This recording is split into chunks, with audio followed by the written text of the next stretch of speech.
Hello everyone, welcome back to my channel Shreyas lifestyle nursing. আশা করি তোমরা সবাই ভালো আছো। তো আবারও তোমাদের জন্য একটি ভিডিও নিয়ে কিন্তু চলে এসেছি।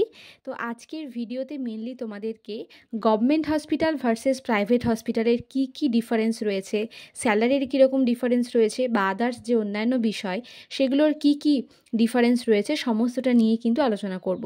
তো আমি কালকে যে লাইভে এসেছিলাম সেখানে আমি তোমাদেরকে বলেছিলাম যে আমি পরের যে ভিডিওটা সেখানে আমি কিন্তু তোমাদেরকে গভর্নমেন্ট হসপিটাল এবং প্রাইভেট হসপিটালের কি বেসিক ডিফারেন্স রয়েছে সেটা নিয়ে বলবো। তো তার জন্যই কিন্তু ভিডিওটা করা।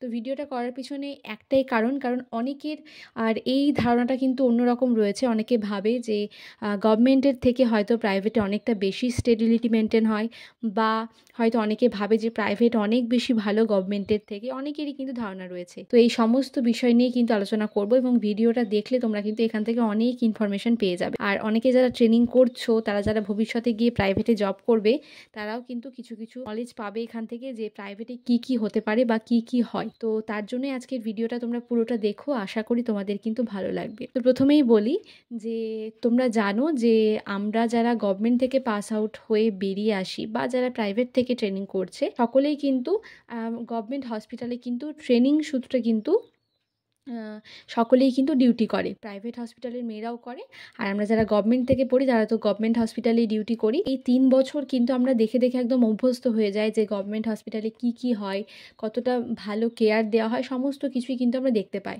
তাই তো?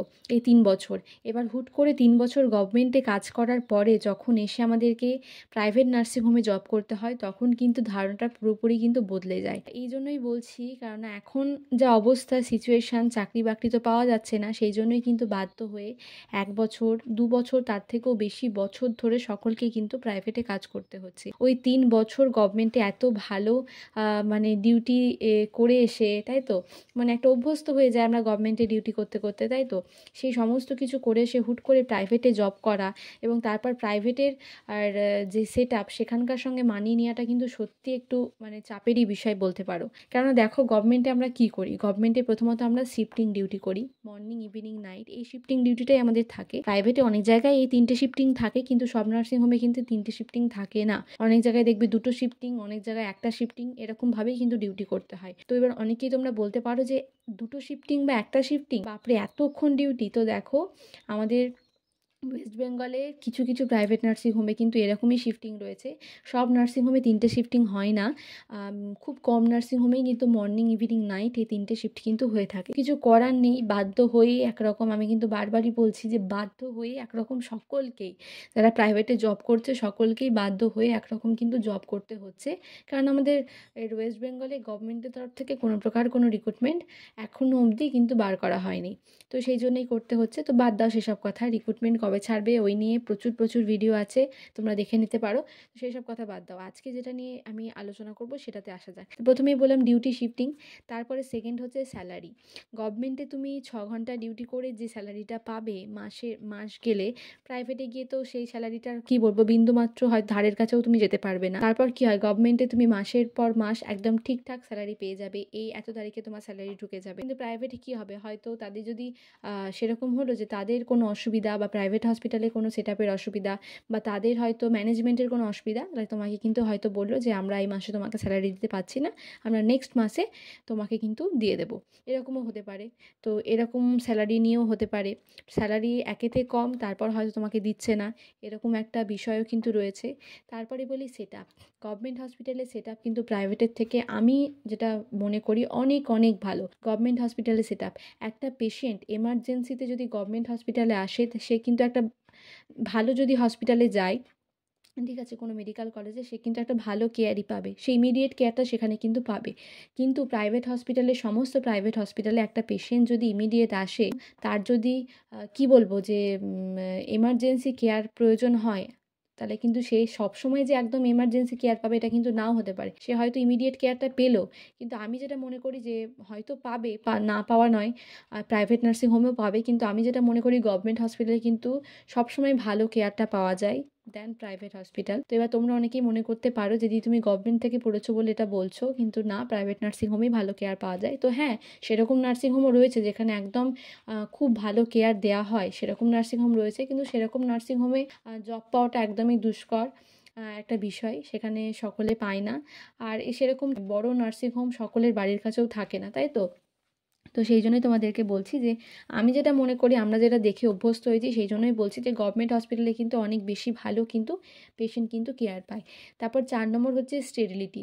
স্টেরিলিটির কথা তোমাদেরকে আমি কি বলবো, যে গভর্নমেন্টে যে স্টেরিলিটিটা মেনটেন হয়, প্রাইভেটে তার হয়তো খুব কম কিন্তু স্টেরিলিটি কিন্তু মেনটেন হয়। আমার যেটা মনে হয় গভর্নমেন্টে অনেক অনেক বেশি স্টেরিলিটি মেনটেন হয়। মানে আমরা দেখেছি তো, দেখে দেখে অভ্যস্ত হয়ে গেছি যে এত ভালো স্টেরিলিটি মেনটেন হচ্ছে গভর্নমেন্টে, সেখানে সে প্রাইভেটে যখন আমরা দেখি অন্য অন্য বিষয়, তখন সত্যি মানে মানে কি বলবো, মাথা একদম ঘুরে যায় যে এরকমও হতে পারে, এরকমভাবেও কিন্তু কাজ হয়।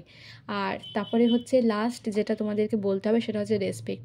গভর্নমেন্টে তুমি স্টুডেন্ট হয়েও যে রেসপেক্টটা পাবে, প্রাইভেটে কিন্তু মানে কি বলবো, বিন্দুমাত্র নেই।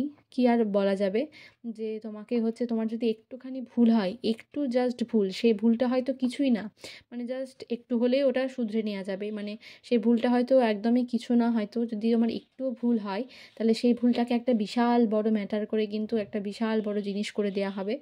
আর বুঝতেই পারছো, আর গভর্নমেন্টে তুমি স্টুডেন্ট হয়েও যে রেসপেক্টটা পাবে, স্টাফ তো দূরেই থাক, স্টাফরা অনেক বেশি রেসপেক্ট পায়, তুমি স্টুডেন্ট হয়ে যে রেসপেক্টটা পাবে, প্রাইভেটে তার ধারের কাছেও যেতে পারবে না। তো কিছু করার নেই, এই হচ্ছে আমাদের ওয়েস্ট বেঙ্গলের গভর্নমেন্ট আর প্রাইভেট হসপিটালের যে ডিফারেন্স। কারণ গভর্নমেন্ট হসপিটাল অনেক অনেক ভালো, তুমি সেখানে পেশেন্টকে প্রপার কেয়ার দিতে পারবে, তুমি অনেক কিছু শিখতে পারবে, অনেক অনেক কিছু শিখতে পারবে। আর প্রাইভেট হসপিটালে হ্যাঁ শিখতে পারবে অবশ্যই, সেরকম স্পেশাল ওয়ার্ডে তুমি যদি ডিউটি করো তুমি অনেক কিছু শিখতে পারবে, কিন্তু সেভাবে আমি বলবো যে স্যালারি তো সেরকম পাওয়াই যায় না, তারপরে ডিউটি শিফটিং বেশি, সেরকম রেসপেক্টও নেই। কিন্তু গভর্নমেন্ট হসপিটালে তুমি তোমার সেট আপ ভালো, সেখানে তুমি স্টেবিলিটি মেনটেন করে কাজ করতে পারবে, সেখানে তুমি ভালো স্যালারি পাবে, সেখানে পেশেন্টকে তুমি ভালো কেয়ার দিতে পারবে, সমস্ত কিছুই কিন্তু মেনটেন হয় গভর্নমেন্টে। আর আরও একটা কথা বলি, যে অনেকেই আমাকে বলতে পারো যে অনেক সময় কি হয় যে প্রাইভেটে কাজ করতে করতে সত্যি বলছি যে এই যে সিচুয়েশান, এই সিচুয়েশানে দাঁড়িয়ে মানে মনে হয় যে কাজটা ছেড়ে আমার মনে হয় বাড়িতে বসে থাকা অনেক বেশি ভালো। মনে হয় যে বাড়িতে বসে যে এতদিন যে পড়াশোনা করে এসেছি, এত কাজ করে এসেছি, তার থেকে এই সমস্ত কিছু যখন চোখের সামনে দেখি না, আমার মনে হয় যে কাজ ছেড়ে দিয়ে বাড়িতে বসে থাকা অনেক বেশি ভালো। কিন্তু কি করবে বলো, তুমি একদিন বসে থাকবে, দুদিন বসে থাকবে, তিন দিন গিয়ে তোমার মনে হবে যে না, আমি আর একটা কাজ খুঁজি, আরও একটা কাজের দরকার।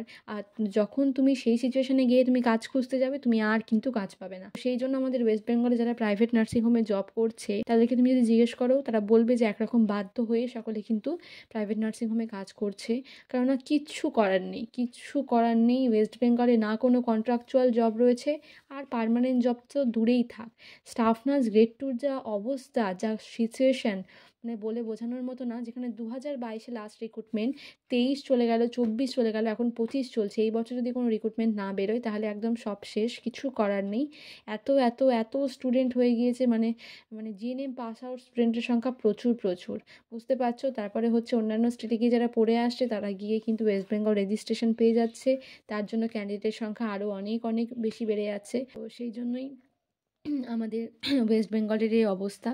তো তোমাদেরকে বললাম আমাদের গভর্নমেন্ট হসপিটাল কতটা বেশি ভালো, সেখানে কতটা ভালো কেয়ার দেওয়া হয়, কতটা ভালো স্টেবিলিটি মেনটেন হয়। এবার অনেকেই বলতে পারো অনেক হসপিটালে তো মেনটেন হয় না, তো সেটা আমি জানি না, কিন্তু আমরা যেখানে কাজ করেছি জঙ্গিপুরে, আমি কিন্তু দেখেছি যে অনেক অনেক অনেক ভালো আমাদের জঙ্গিপুর হসপিটাল। সেখানে পেশেন্টকে খুব ভালো কেয়ার দেওয়া হয়, ইমিডিয়েট কেয়ার দেওয়া হয়। অনেক পেশেন্ট, ক্রিটিক্যাল পেশেন্টও সুস্থ হয়ে বাড়ি যায়, হয়তো সেটা মেডিকেল কলেজ নয়, সেরকম যদি খুব ক্রিটিক্যাল হয় সবই বহরমপুরে ট্রান্সফার করা হয়, কিন্তু অনেক অনেক বেশি ভালো কিন্তু কেয়ার দেওয়া হয় আমাদের জঙ্গিপুর হসপিটালে। আর অন্যান্য হসপিটালে যারা কাজ করেছে আশা করি তারাও জানে যে তাদের হসপিটালেও কতটা ভালো কেয়ার দেওয়া হয়। এখন তো বর্তমানে প্রাইভেটে জব করছি, তো আমি সবসময় গভর্নমেন্ট সাজেস্ট করবো, সবসময় গভর্নমেন্ট সাজেস্ট করবো, এবং সবসময় গভর্নমেন্টকেই বেশি প্রায়োরিটি দেবো। গভর্নমেন্ট হসপিটালের জবের ধারের কাছেও যায় না প্রাইভেট হসপিটাল। গভর্নমেন্ট হসপিটাল যদি 100-তে থাকে, তাহলে সেখানে প্রাইভেট হসপিটাল হয়তো খুব জোর 15 থেকে 20-তে থাকবে, তার থেকেও কমে থাকবে, এরকমই একটা বিষয়।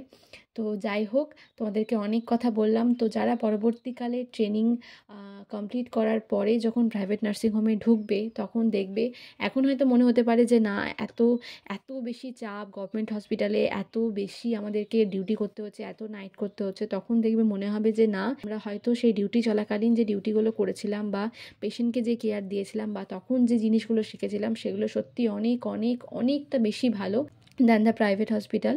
তো এখন হয়তো মনে হতে পারে যে না, এখন আমাদের ভালো লাগছে না ডিউটি করতে। তো পরবর্তীকালে গিয়ে দেখবে, যদি আমার ভিডিওটা তোমরা দেখে থাকো পুরোটা, তোমাদের একটু হলেও মনে হবে যে আমি কোনো মিথ্যে কথা বলছি না, কোনো ভুল কথা বলছি না। যদি তোমাদের ভিডিওটা ভালো লেগে থাকে তাহলে তোমার বন্ধু বান্ধবীদের মধ্যে প্রচুর প্রচুর শেয়ার করে দিও। আর অন্য কোনো কিছু তোমাদের যদি ডাউট থাকে আমাকে কমেন্টে জিজ্ঞাসা করতে পারো। আমি বারবারই বলছি, তোমাদের পড়াশোনা রিলেটেড কোনো ডাউট থাকলে আমাকে কমেন্টে জিজ্ঞাসা করতে পারো। আমি যেটুকুটা জানি, আমার যেটুকুটা নলেজ রয়েছে, আমি সেটুকুটা দিয়ে তোমাদের ক্লিয়ার করার চেষ্টা করব সেটা। আর ভিডিওটা ভালো লাগলে একটি লাইক অবশ্যই করে দিও। আর যারা আমার চ্যানেলে নতুন, এখনও সাবস্ক্রাইব করোনি, সাবস্ক্রাইব করে আমার চ্যানেলের পাশে থেকো। সবাই সুস্থ থেকো, সাবধানে থেকো, ভালো থেকো। খুব শীঘ্রই দেখা হবে তোমাদের সাথে পরের কোনো ভিডিওতে। টাটা।